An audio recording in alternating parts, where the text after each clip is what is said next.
안녕하세요. 잡시광입니다. 2021-2022 시즌 유럽 축구연맹 유로파리그 결승전의 주인공은 독일 전통의 축구팀 아인트라흐트 프랑크푸르트였습니다. 프랑크푸르트 하면 우리에게는 차범근 선수가 뛰었던 팀으로 친숙합니다. 그런데 프랑크푸르트는 차범이 뛰던 1980년 유에파컵 우승을 들어올린 이후 계속해서 우승과 인연이 없었고 무려 42년 만인 올해 정상에 올랐습니다. 이날 트로피를 들어올린 선수단의 얼굴은 감격 그 자체였습니다. 그리고 이 소식에 누구보다 덩달아 흥분한 곳은 일본이었습니다. 일본 언론들은 2명의 일본 선수가 유로파리그 정상에 섰다며 이 소식을 대서특필했습니다. 이번에 우승을 맛본 선수는 일본의 베테랑 미드필더 하세베 마코토와 현재 국가대표인 카마다 다이치였습니다.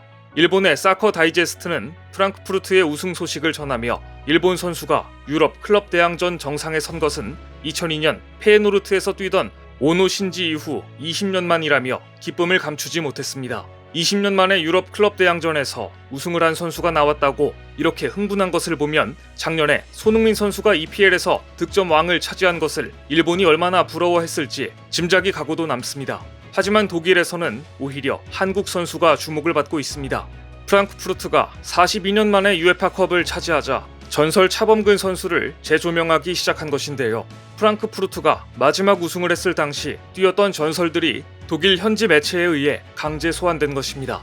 특히 차범은 1979년 프랑크푸르트에 입단한 첫 시즌에 팀을 유에파컵 결승에 올렸고 팀이 첫 우승을 차지하는데 공을 세웠습니다. 일본 공격수 카마다는 프랑크푸르트가 유로파리그 결승에 오르는 과정에서 팀 내 최다인 5골을 넣었습니다. 하지만 정작 가장 중요한 결승전에서는 침묵했습니다. 그래서 이 대목에서 또다시 차범이 소환됩니다. 아시아 축구 역사상 유럽 대회 결승에서 득점한 선수는 단 한 명, 차범근밖에 없기 때문입니다. 1983년 레버쿠젠의 새 둥지를 튼 차범은 두 번째로 유에파컵을 들어올렸고 레버쿠젠의 우승 영웅으로 우뚝 선 바 있습니다. 차범이 프랑크푸르트에서 유럽 정상에 오른 지 42년이 지난 지금 토트넘 하스퍼 스타디움에서 열린 유럽 챔피언스 리그 D조 조별리그 4차전에서 한국과 일본의 미니 한일전이 열렸습니다. 토트넘의 손흥민 선수와 프랑크푸르트의 일본인 공격수 카마다 다이치, 미드필더 하세베 마코토가 맞붙은 것입니다. 하지만 일본의 기대를 한몸에 받고 있는 두 일본 선수는 손흥민에게 그야말로 지워지고 말았습니다. 손흥민은 해리케인, 히샤를리송과 함께 토트넘의 3톱으로 출전했고 페리시치가 아닌 윙백 라이언 세세뇽과 토트넘 왼쪽 측면에서 호흡을 맞췄습니다. 그런데 이날 토트넘은 전반 14분 먼저 실점을 했고 끌려가는 경기를 했습니다. 에릭 다이어가 후방 빌드업을 하던 중에 볼 트래핑이 길어지자 프랑크푸르트는 이 틈을 놓치지 않았고 카마다 다이치가 선제골을 넣고 앞서갔습니다. 에릭 다이어의 악몽 같은 실수로 토트넘 팬들이 사색이 되었지만 불과 5분 뒤였습니다. 해리케인이 중앙으로 쇄도하는 손흥민을 정확하게 바라봤고 패스를 찔러주자 기다렸다는 듯 손흥민이 깔끔한 슈팅으로 프랑크푸르트의 골망을 흔들었습니다. 손흥민이 득점하자 침체되어 있던 토트넘의 공격이 살아나기 시작했습니다. 손흥민은 후반 36분에도 호이비에르의 측면 크로스를 지체 없이 왼발 발리 슈팅으로 완성했습니다. 역습부터 예사롭지 않았던 슈팅이 아름다운 발리슛 득점으로 연결되었고 이 모습을 지켜보던 토트넘 하스퍼 스타디움은 열광의 도가니였습니다. 이날 손흥민의 발리 슈팅은 지네딘 지단이 2001-2002 시즌 챔피언스 리그 결승전에서 레버쿠젠을 상대로 득점한 장면과 유사했습니다. 영국의 BBC조차 엄청난 골이었다. 손흥민에게 호이비에르의 크로스가 연결된 순간 모든 관중이 기대했다. 전광판의 발리 슈팅이 재생될 때 숨막히는 순간을 확인할 수 있었다라며 혀를 내둘렀습니다. 손흥민의 발리골에 대한 일본의 반응은 탈아시아급의 골이었다. 지단 같았다 였습니다. 카마다가 전반 14분 에릭 다이어의 수비 실수를 틈타 선제골을 넣었을 때만 해도 일본 축구 언론들은 유럽에서 열린 미니 한일전에서 일본이 승리했다는 기사를 작성하고 있었을 텐데요. 손흥민이 곧바로 동점골로 응수했고 이어 전반 36분 환상적인 발리 슈팅으로 연결시키면서 카마다와 하세베 일본 듀오에 완벽하게 KO승을 거뒀습니다. 이날 승리로 토트넘은 2승 1무 1패로 조 선두에 올랐고 프랑크푸르트는 최하위로 추락했습니다. 경기 직후 일본 매체 슈퍼월드 축구는 손흥민의 발리슛은 충격적이었다. 지네딘 지단이 레버쿠젠과의 UCL 결승전에서 넣은 발리슛을 연상케 했다고 보도했고 일본 축구 팬들은 배가 아프지만 실력을 인정하지 않을 수 없었는지 이런 댓글이 줄을 이었습니다. 손흥민의 환상적, 다시 굉장한 선수로 돌아왔다.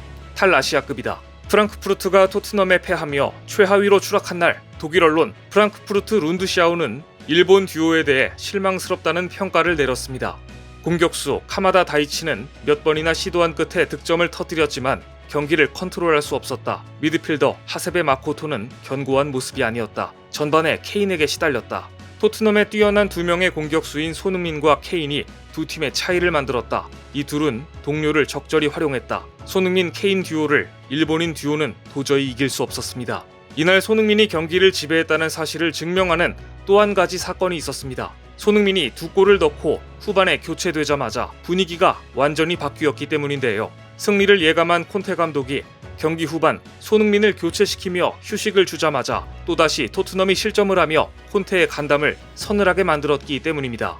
콘테 감독은 손흥민의 두 골로 경기의 주도권을 가져오게 되자 로테이션 선수들에게 기회를 주기 위해서 변화를 줬습니다. 프랑크푸르트의 수비수 투타가 손흥민을 막던 중에 경고 누적 퇴장까지 당했기 때문에 수적으로나 스코어상으로나 토트넘이 유리한 상황이었기 때문입니다. 손흥민, 벤탄크루와 히샬리손을 빼고 이브 비수마, 올리버 스킵을 투입해 3-5-2 포메이션으로 변화를 줬는데 손흥민이 빠지고 불과 2분 뒤 토트넘은 상대에게 어이없는 실점을 허용하고 맙니다. 경기는 아슬아슬하게 3-2로 토트넘의 승리로 끝났지만 손흥민을 교체시키고 아찔했던 콘테 감독은 경기 직후 인터뷰에서 이렇게 말했습니다. 코너킥에서 실점을 했고 페널티킥을 놓쳤다. 솔직히 조금은 결과가 무서웠다. 좋은 경기였지만 분명 큰 교훈을 얻었다. 콘테 감독이 얻은 교훈은 그동안 잠시 망각했던 손흥민 활용법으로 보입니다. 이날 경기는 손흥민이 그동안 호흡이 별로였던 윙백 이반 페리시치가 빠진 왼쪽에서 멀티골로 날아다니며 자신에게 맞는 옷이 무엇인지를 제대로 보여준 경기였습니다.